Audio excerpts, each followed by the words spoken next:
What's going on, guys? You're welcome to Amazing Minds. Just here to give you a quick reminder to subscribe, hit the notification bell, and share. We know we're your favorite guys, and we love to be here as well.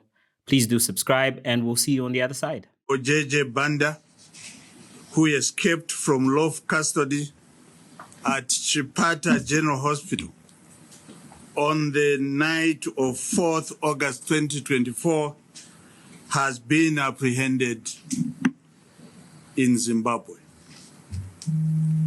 Subsequent information following his escape indicated that Honorable Banda was renting a flat in Harare. This information was promptly communicated to relevant Zimbabwean authorities, who through their cooperation managed to apprehend Honorable Banda yesterday, the 19th of November 2024, around 10 hours. He is currently detained at a police station in Harare. Catch Amazing Minds Mondays and Fridays, 22 hours Central African Time on YouTube and Spotify for podcasters. Amazing Minds, Zambia's first late night show.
So we're back this Monday.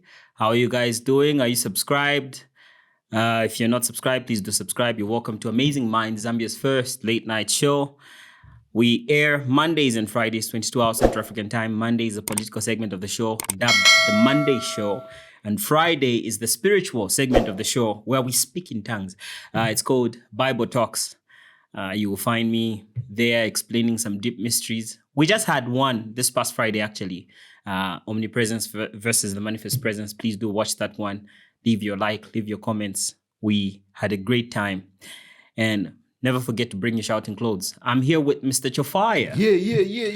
Yeah. How are you doing, sir? Man, my black belt are good. You and your black belt are good. Actually, there's a guy. Urentende Koko. Okay. I need your services. You know, we've got is your cable comfortable? It looks a bit No, it's fine. It's fine? Okay. We've got my throat it came. We've got a guy at the office. He's buff because he goes to the gym. So I always say I can never fear to get into a confrontation. With him? Yeah, no, with anyone. Yeah, because his number is on speed dial. Yeah, you've been okay? Yeah, I've been good, man. I've been strong. Okay, a lot has been happening this past week. Yeah, man. Not in life, man. What's in the motivated, I'm sure. Yeah, no, I'm okay. I'm okay. Yeah, the Lord is doing us well. I went to see the track. The track again? The cool box. No, I'm just joking. Maybe we're not going to get up kitu. There's 76 drums. Are you serious? Yeah, performing in front of the track, singing. These are big machines. If you guys saw that on Facebook, he was pointing at the track. These are big machines. It's just a big machine. Yeah, these are big machines. Yeah. All right, so we have a number of things we're discussing on the show today. As you know, this is the place where we give you all the stuff that's happening. To start with, JJ Banda saga has continued with a few revelations of his discovery and rumors of his disappearance. No, now I understand why you said last week was a lot. Yes, JJ JJ made last week. And all these issues we're going to talk about. And all these other issues. Then we're going to move on to Parliament adopting a motion on social media monetization. And then we'll move on to Intercity drivers protesting. And then drama in Parliament continues over the sale of Mopani. Yes. Yeah, we get into it? Yeah, let's go, man. Let's go. Are you ready? Very much. Are you ready? I was born ready. You know the drill, you. Yeah, so the Speaker of the National Assembly, Nelly Muti, has given the fugitive Petauke Member of Parliament, Emmanuel JJ Banda, 7 days to appear in Parliament, else his seat will be declared vacant. We know recently we were talking about, I think, 2 parliamentary seats that were declared vacant. Mr. Chilangwa, which is the Kawambwa seat. Mr. Chilangwa, which is the Kawambwa seat, and Mr. Lusambo, who lost his seat a while back. Yeah, and by the way, speaking of the Kawambwa seat, there were nominations there. Yeah. That took place. By elections? Oh, nominations. Yeah. Okay, for candidates who will be standing. Yeah, exactly. Okay. Yeah. Any likely winners? I don't know. Actually, it will be interesting because now we have this Tonse Alliance fielding a candidate. Tonse? Yeah, there was Nice. actually some confusion there during the filing in. Okay. I suspect, but I didn't get the full picture. Let's hope Mr. Lungu is not too excited, jumps on the Kawambwa seat, forgetting there's a...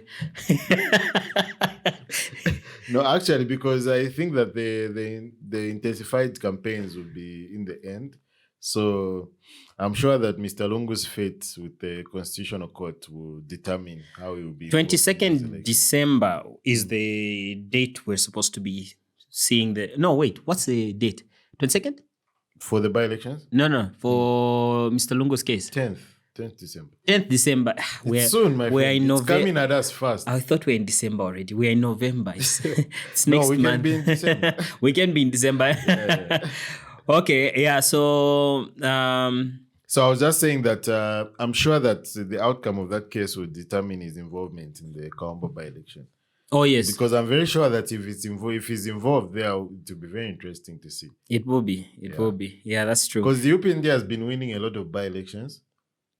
So Yeah. it would be interesting to see a by-election that was... Even with load shedding. was with the PF. Imagine. People just don't care. Exactly. Yeah. So JJ Banda has been asked to appear before the Parliament, to appear in Parliament rather, because that's how these things work. If you don't appear for a while, they'll declare you vacant. So the Speaker of the National Assembly also, through her seat, informed him that if he does not appear by the stated date, which was at the time of her announcement, she had given him 7 days. And So it's more like tomorrow is his deadline or something. tomorrow is his deadline, right? Yeah, because this happened almost 7 days ago. Wait, tomorrow being Tuesday. yeah. So she said she will inform the ECZ if he does not appear, but you hear it from the horse's mouth. No, 25. Yes, 62. The ayes then have it. The question is resolved in the affirmative. I will now proceed to address Mr. J.E. Banda MP in absentia. Mr. J.E. Banda MP, you have 7 days from today, Tuesday 19th November 2024, to Tuesday 26th November 2024, within which to attend the business of the House. Should you fail to attend the business of the House within this period, I shall, in line with Article 72(8) of the Constitution, proceed to inform the Electoral Commission of Zambia of the occurrence of a vacancy in the Petauke, like he used to say, Central Parliamentary seat. That was the Speaker very cordial, I must say. Peter UK, as he calls it. Yeah, so yeah, Peter UK, as he used to call it. as he used to call it. He's not deceased, by the way. He's not deceased. He's just missing in action. Yeah, but he's bold, eh? Yeah. To have run away from Chipata Central Hospital and find himself in Zimbabwe. Oh, They're jumping the gun. guys. Sorry, I just want to give some background, just a little background. Yeah, please. A brief background about this. Did you just say Biflo background? Oh.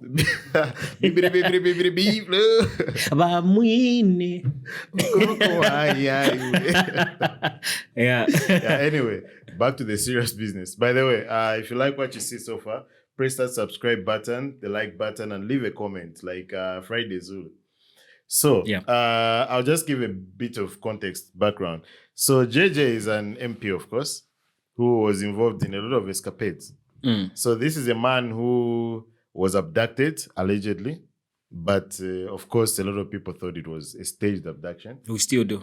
Yeah, so he went missing. And then afterwards, he was found, yada, yada. So, he's been very close with the former president, Edgar Lungu. Yeah. So, after the abduction, I don't know, this is my speculation because the UPND couldn't pin him down to say that no, it was a fake abduction. They found other things. They brought up other things, other odd things where he attacked a journalist and blah, blah, blah. So he was back in police cells and in court for, is it aggravated robbery? 2 charges, aggravated robbery and attempted murder. Uh-huh. Yeah, exactly. So while he was in remand, he was going through also a medical procedure, so he was meant to go to the hospital. So when he went to the hospital... Let me just give a bit of clarity there. The medical procedure involved him sitting in a bucket with salt. I don't know where Dan got that. No, but we got that. Yes, I remember. Yeah. The wife explained how he escaped. No, actually, this thing was brought in the light. We knew. By Mr. Mwimbo. Exactly. Yeah. So now during that process, he escaped from lawful detention. Now, since then, we've not heard from him. Yeah. So this is how the member of parliament, the speaker of the National Assembly came up and said, since this man has escaped on his own and we can't find him, and his people are not being represented in parliament, so now he needs to present himself or declare the seat vacant. Yeah.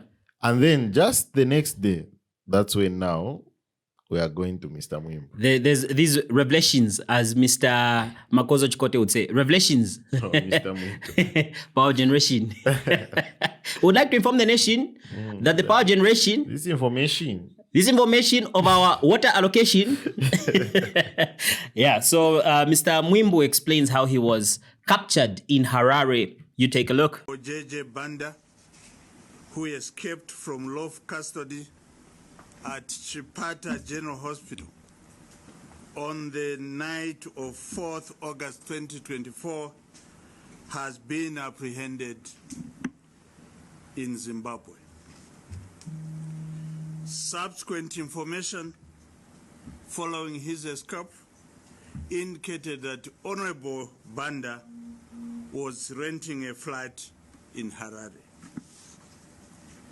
This information was promptly communicated to relevant Zimbabwean authorities, who through their cooperation managed to apprehend Honorable Banda yesterday, the 19th of November 2024, around 10 hours. He is currently detained at a police station in Harare.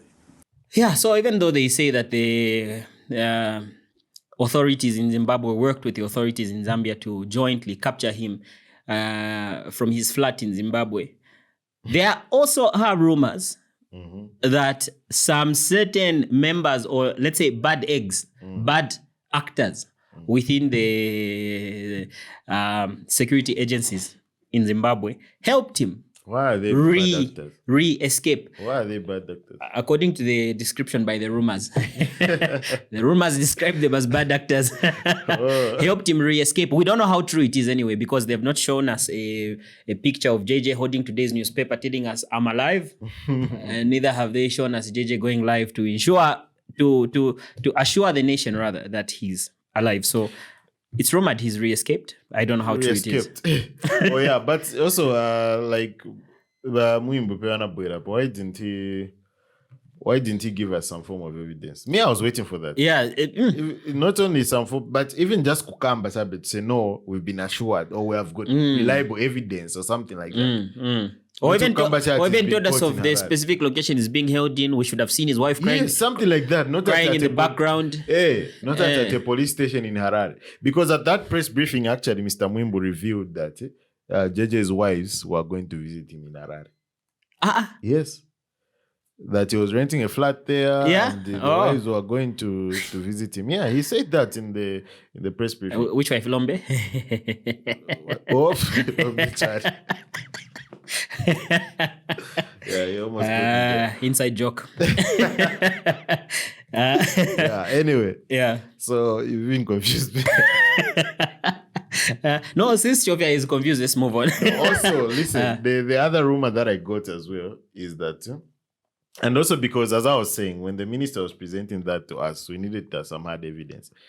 So the rumor that I got, mine is very reliable because it was in the Daily Nation newspaper. That should be Monday or Tuesday. Should be Tuesday. Tuesday or Wednesday. Or should be Wednesday. I don't know. Anyway, last week there was a newspaper. And what it said is that JJ, when he was caught there, he explained to them to say, no, I'm here seeking asylum. I'm a political prisoner in Zambia. Yeah. I'm being persecuted because of my support of the former president, Edgar Lungu. Yeah. Which, of course, diplomacy demands that, and also because the relationship between the UPND and the ZANU-PF is not so great. Yeah, since diplomats don't have phones to check social media to see the truth. Guys, it's easy to know what JJ did. Just go on Facebook. Like the evidence is there. Yeah, exactly. Yeah. Yeah, so I guess that's where the as you are saying, the bad, I don't think they are really bad agents in that context. Yeah. Yeah, they could be bad agents in the way the government of the Republic of Zambia is looking at things. But also, they also understand that is, if JJ really is no longer in police custody, as Mr. Mwimbu told us, then it's very possible that the state was involved in making sure that he's free again. Yeah. And also, I heard from the police in Zimbabwe, actually. Someone was saying that, no, we don't have him in our custody. So what's maybe he still is in our custody. We don't know. We'll see how it unfolds this week. Yeah, but you know, for me, for Zimbabwe, for the fact that we don't have him here, there's no yeah. He's still a free person. Yeah.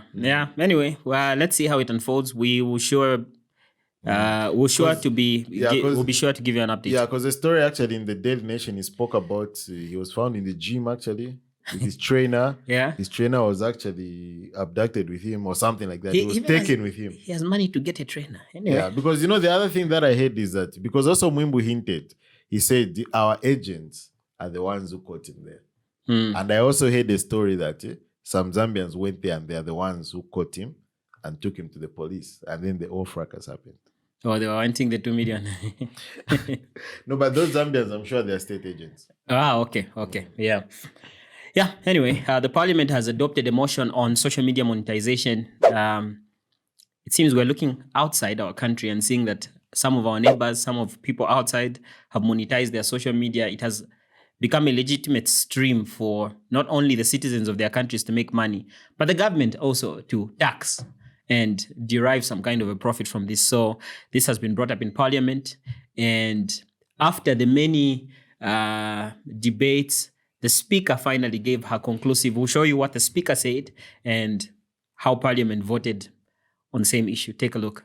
Is that in order to ensure content creators and influencers earn money through their social media accounts, this House urges the government to facilitate the monetization of social media in Zambia.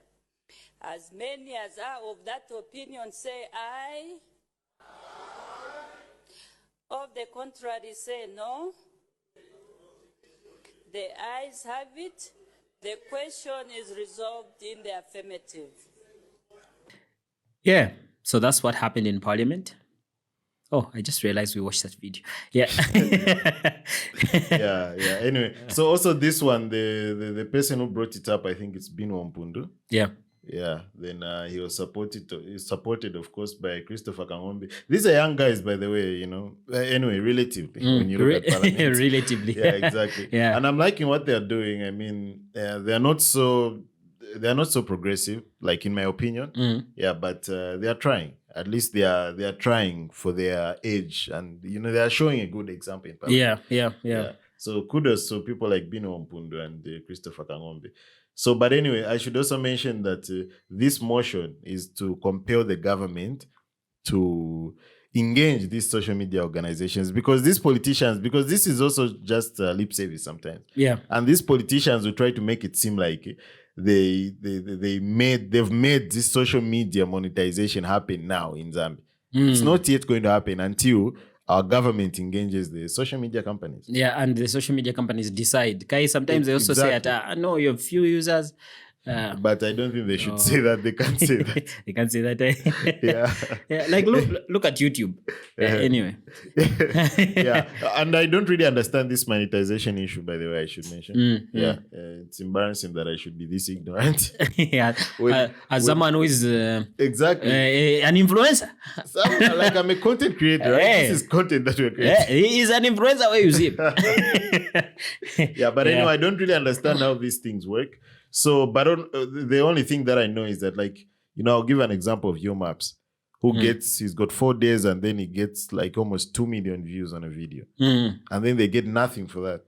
And then that's the only thing they have to show to say they've got 2 million views in 4 days. I mean, they should some monetary gain. Reward, reward. Yeah. So that people can actually make content creation their job. Yes, exactly. I mean, we are moving into an age where, look at the US elections, a huge population of the people that voted for who they voted for did so because they saw him on podcasts.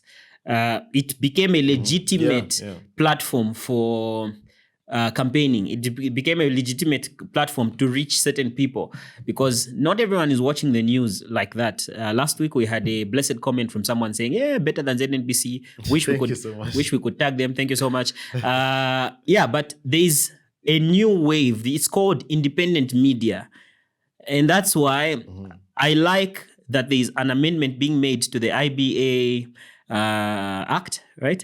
Yeah, because there are certain. Not only monetization is needed, but there are certain freedoms that independent media needs to work with. But we'll not get too much into that. Okay, but so it's good you mentioned the issue of the IBA being what is it being done to? Amended, exactly. So do you think that's the thing that we need to have social media monetization?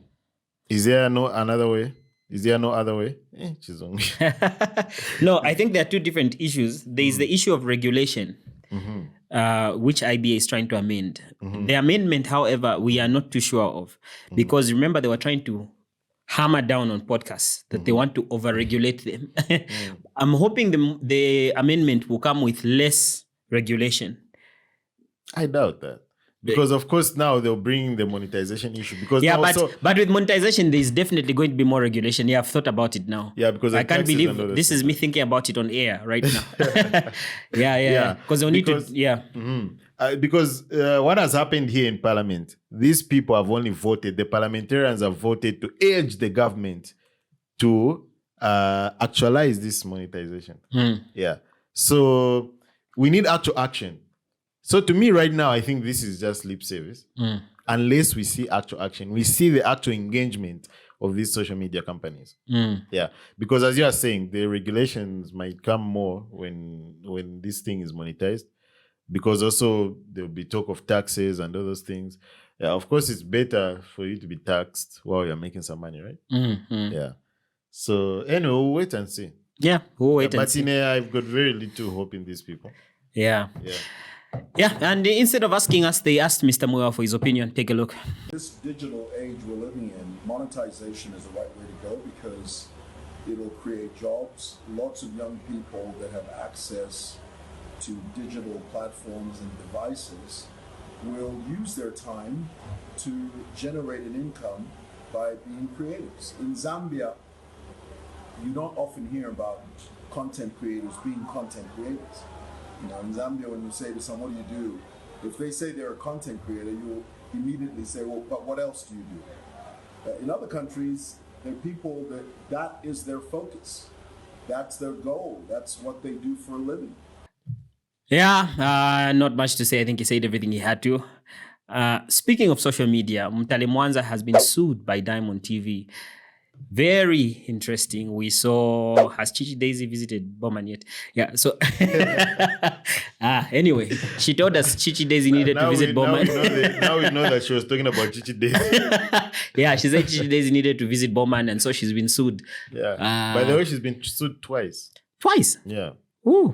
Because Chichi Daisy sued her, and also Diamond TV has sued her. Oh, really?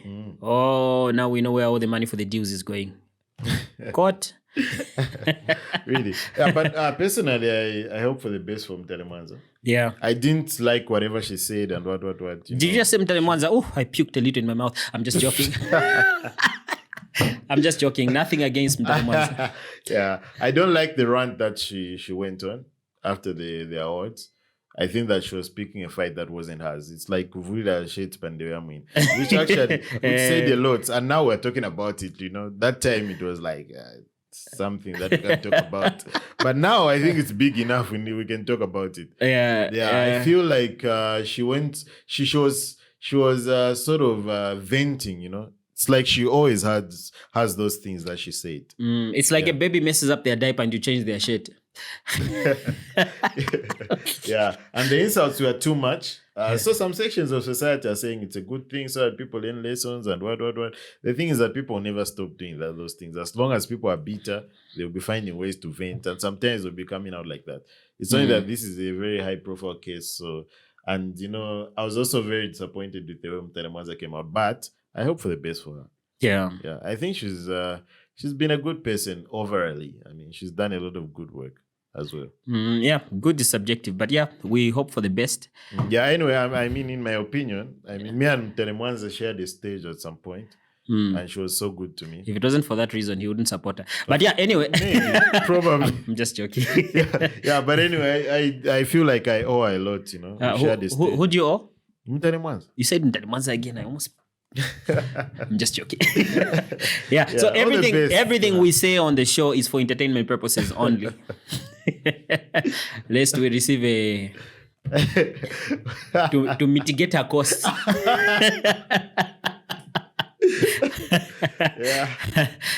Yeah, so moving on, the AG, Mr. Kabuswe. Kabuswe. Not Kabuswe. Yeah, Mr. Kabuswe. I believe he's the Minister of Mines. Yeah. Yes. Yeah. Well, he has responded to, last week we gave you an introduction to the Mopani case in Parliament. There was questions on what happened exactly. Was there a transfer of shares? Was there an allotment? It was a bit unclear, but what we knew was there were some people introduced into the company that own 50 plus of the company now. Now, the question was, how did this transaction happen without Parliament's approval? So Mr. Kabuswe was given the task to come back to Parliament with a proper explanation for how this transaction went about. And his response is that the AG permitted them, saying there is no need for Party approval, which is basically the approval of Parliament in this case. Now, we're going to hear from Mr. Kabuswe himself explaining a little bit on this case. I don't know if it's an allotment, whether it's a... I also get that these guys don't really understand what an allotment is, but I'll come back to that after this video. That's very interesting. Yeah, I will come back to that after this video. Take a look. That the Mopani transaction did not need to be brought before Parliament because of the following. Number one, there was no sale, transfer, or disposal of a major state asset. B, As defined by the Constitution, a major state asset includes a parastatal and also equity or shares held by the government. In this case, Mopani was not and is still not a parastatal before and after the transaction. Further, see, Madam Speaker, government did not hold any equity shares in Mopani. As such, government was not capable of selling shares. Explain to us, sir, please. So Because I'm more confused now. you're more confused now. So there's different kinds of shares. And by the way, sorry. This is coming also from the Attorney General, right? Yes, He said that he went to consult. allegedly. I believe if the Attorney General gave such a directive, such advice, it should have been put in writing. It would be better if we can see that there, because I mean, Oh, you mean him writing? yes, because if they have to consult the Attorney General on a case of allotment of shares, they have to do it in writing. Then he has to respond in writing. The reason why is because such a case may arise. I've done No, but transfers what I of mean shares. is that when he was sent by the speaker, he went to consult the Attorney General. And what he's saying is what the Attorney General advised. Or not that the Attorney General advised it prior to the transaction. No, that's not what he was saying. Okay, Yeah, it's also possible that he advised prior to the transaction, but that's not what he's saying. What he's saying is that I went back for guidance from the Attorney General, and he told me this. Yeah. Okay. And that's how he So was according listing to his explanation, there are three types of shares. I'll mention three, but there are more. There is ordinary shares, which is ordinary shareholding, preferential shares, and equity shares. The ordinary shares are the guys with the voting rights in the company. These are the guys that they are preferred last in terms of dividend sharing, but they are the guys who make the decisions. The preferential shareholders, they get paid first in terms of dividends. Even when the company makes a loss, they'll be paid dividends, but they don't have voting rights. Equity shareholders, however, they don't have voting rights. They're not preferred first, but they have a stake in the company. Nothing can be sold without their approval. So what he is saying is that the government did not have equity shares. So maybe they were ordinary shareholders, maybe they were preferential shareholders. We don't know, but they have specified that they're not equity shareholders. Therefore, according to the act he's reading, he says they do not need to approve because they do not own equity shares. I don't know about that, but it sounds like a reasonable explanation. It's possible. However, the explanation has still not been given whether there was a creation of new shares in Mopani by virtue of a by increasing the share capital. Which was almost so pronounced in the what he said last time, right? Yes. Or it was existing shares that were sold. Allotment is not increasing shares, as one man suggested during this parliament session. Allotment is the handing over of shares, either from a shareholder or from the company, usually from a company. So we don't know where the source of the shares are coming from. When the company finally allots the shares, it's either because there were new shares bought or one of the shareholders gave up their shares. Okay. I like what you said, not because I understand, of course. It's a lot of Greek. But I'm thinking that, there are a lot of people who, when they listen to these people on the news in parliament, they are like, these people are the ones who know what they are talking about. And this is good that even the MPs were still confused. And they were asking questions. It's good. Explain to us, sir. No, the Attorney General told me this, and I'm the Minister of Mines, so you don't know what you're talking about. As we know, we went to the Attorney General, and I'm the Minister of Mines. The Minister of Mines has a certificate in crafting, entertainment purposes. I don't think this is an engineer or something. No, I highly doubt he has any knowledge of either engineering or business. Okay, I don't know about the business aspect. I don't business know. Also, I mean, there are a lot of business. I know, right? Even Richard in government coffers is a business. Entertainment purposes only. Exactly. A lot of businesses that these guys do. Yeah, that's true. So there was a further inquiry. Just like we are confused. Yeah, just as we are confused, there was a further inquiry on the gibberish that he spoke. Take a look. How is it that government that has not sold, ZCCM, or the ZCCM government that has not sold shares, we now have somebody who now has control of this company by holding 51% shares? Please kindly educate me. I think I'm a slow learner. When shares are allotted, it is new shares that are created. No, those new shares that are created are transferred for a consideration. Now, Article 210 of the Constitution is clear that must be subject to parliamentary approval. Honorable Minister, try to simplify so that there's proper clarity the position of these institutions in this transaction. As you saw, one of the members of parliament there, his name just passed me like that. Which one? The one before Mr. Chingo. Oh, that one is Imanga wa Munyima. Actually, that one is the only one who's from another party, which is Hamudud.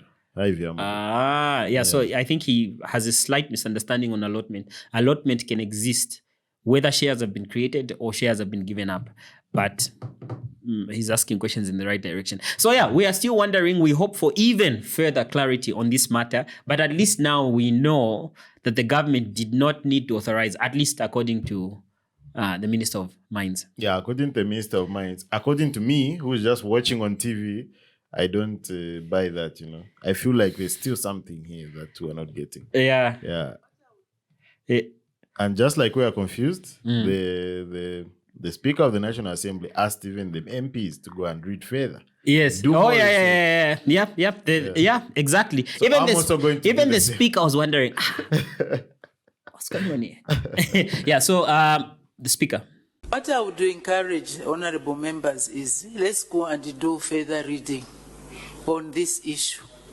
And also let's read closely the provision of Article 210 of the Constitution and understand it. So that was the Speaker urging them to further study on this matter. I would urge them to study further on this matter. Please do consult me if you want to know more, Mr. Minister of Mines. Thank you so much. In other news, commuters have been left stranded after long distance bus operators suspended their services. This was after one of the bus companies, remind me, Jordan? Yeah, Jordan has been suspended due to some kind of a misunderstanding. Can you give us a bit more clarity on this? How do you know that I know? No. These things are earlier, Anyway, what I know is that there was a nasty accident. A bus that was traveling from Lusaka to South Africa. I'm sure we saw that. Sorry about that. Okay. There was a bus that was traveling from Lusaka to South Africa. South Africa. Oh, okay. People say that. Why? That's good. South Africa. Yeah. I've heard people say that. And it's easier to say. Yeah. So a bus was traveling from Lusaka to South Africa. A Jordan bus. So first of all, it moved earlier than it was supposed to start. My bus Yamamba is ROFO. Okay. That's in the statutories with the also road transport and safety agents. Yeah. We know when they changed this after we had the post bus and that accident that claimed the lives of about 50 people. I remember. Yeah. So anyway, buses are supposed to move at 04. So these guys, first of all, they started before 04, apparently. Not only that, they removed a GPS tracker. The one that Ratsa uses even to monitor the speeds. Yeah. Exactly. So they did illegal things to start with.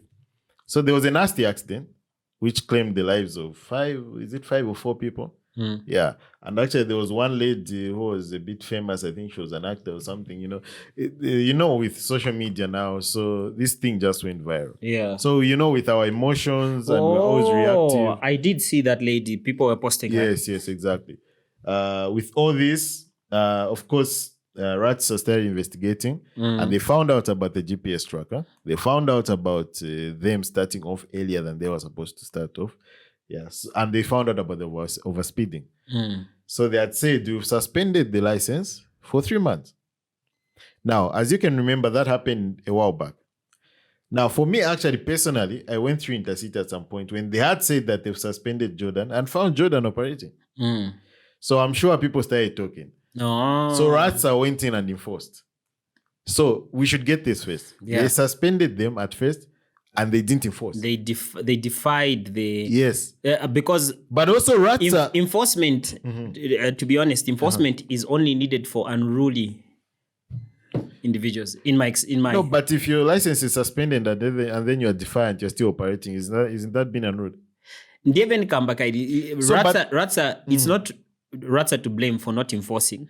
It's them. In the first place? Yes, it's them. Like for Ratsa to have to come to enforce, it means they were unruly. Okay, so let me tell you. In the first place, because the thing is that Ratsa is at Intercity every day, every time. Then next fee.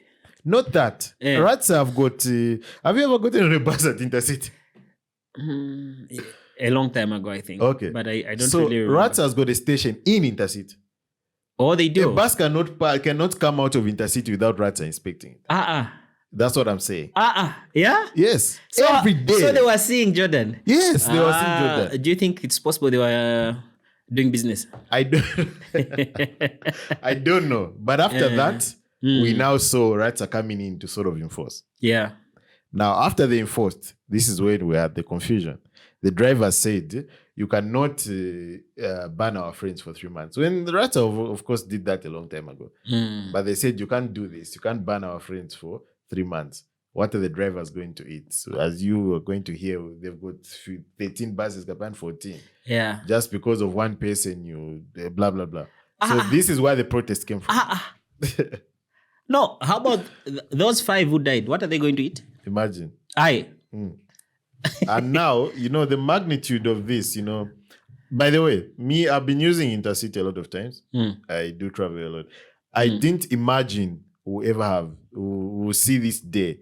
And, I always imagine to say, if one day this was disrupted, what would happen? Even if it was on a Sunday morning, there would be a lot of confusion. That's what I thought. Yeah. And now we saw it for ourselves.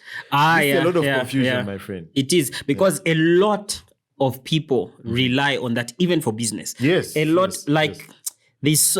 Even school children go to their schools through that method. Yes. Business, funerals, it's a life and death situation. Exactly. There are people who travel for medical purposes. Yes. It's not a small issue. It's like closing an airport. Yes. You can imagine just what that means. So, we're talking about the almost the biggest place that transports people from from Zambia rather, to the rest of, from Lusaka to the rest of Zambia. Yeah, and some parts of other other African countries. So I don't know if we have any bus terminus as big as Intercity in the country. I don't know. We don't have anything as busy as Intercity. As big, I don't know. Okay, big. I think Livingston, I saw something. I saw something. Livingston but busy. But the busy aspect, you're right. Busiest is Lusaka. Yeah. But also we had this thing also in Copperbelt, which made it worse. The same thing has happened in Copperbelt as well. Yes, it happened on the same day. Ish. That's crazy. So anyway, some of the people that have been inconvenienced in terms of the road users, the people that actually, the passengers, gave their reviews on what the situation is like on the ground. Take a look. Bwera pano vanatijuvisa tiketi kuti tizanyamuka na 04 10 hours to 20 hours tinadabwa che basi vakamboti chokani basi enda ku garage. So when tinabwera pano pali vanthu ambiri venangu vaenda ku maliro venangu vaenda ku matenda but tose tajama ti stranded. Vanachita release vamene vaselinga matiketi vatenga matiketi vagutisa manje vatipayana njala since yesterday we're supposed to start around 04. Yeah, so that was the people inconvenienced by the closure or the protest by the drivers. And let us hear from the drivers themselves on what they think about this. 3 months, that is 90 days. 90 days, I can tell you, those drivers are suffering. There's no quarrel. There's no anarchy. This is a peaceful demonstration. I can salute you guys. So if they don't resolve, it is not for us to make a comment or whatever what to happen, because this situation, like I said earlier, it doesn't only affect us, the driver, it affects the entire nation. Yeah, so we did not know just how much power these guys wield. They were very peaceful. Yeah, very peaceful. we did not know just how much power these guys wield. They actually wield quite the authority. Yeah, they've taken an authoritarian, what do they call it? Gregorian approach. What's that? It's like a leadership style that's like tyrannical. Okay. Yeah, authoritarian, a Gregorian approach towards these things, towards the government. They've just said, 3 months. Or as Makito says, 3 months. 3 months. Yeah, but do consider the people that died. Do consider also that Ratsa was shocked to only see a bus come online after the accident. The Katraka. You're fine. Yeah, you know, maybe I shouldn't have said that. But yeah, it's like those. But you know, the other thing is, what did I want to say now? I'm thinking about your joke. It's like when someone joke about such a thing. When a Vitz or an Allion has an accident along Great North Road, and you find the road users carrying the gearbox on their laps, as they've transitioned into glory. Yeah, that's why they discourage Toyota cars. That uzapeza gearbox in pama laps. No, but we do was a much thicker voice. So now on your car, tunapeza mzima ya hugging actually engine.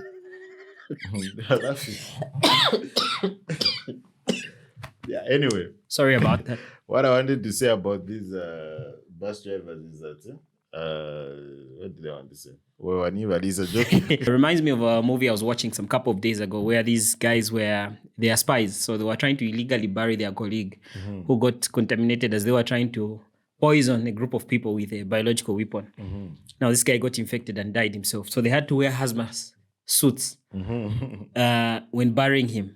Then after successfully burying him, they get out of the grave. No, they hadn't finished burying him. His coffin is still open.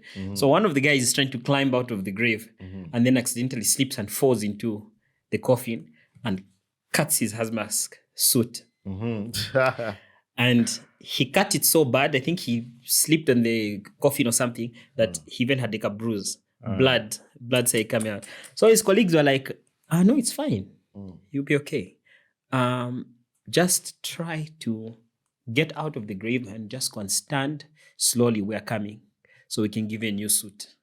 And then as he began, I don't know, why was I watching that movie? As he began climbing, they just removed the gun secretly. And then now, the interesting thing is, after this guy also died, they put him in the same coffin. These guys cuddled one another. He died. He was buried like this on top of the other guy. I've been reminded about this because of the engine. Calaba's. Boy. She cuddled. Cuddled away into glory. No, but yeah. Anyway. Bad joke? No, I mean. Okay, to lighten the moment. Hamududu Ivy.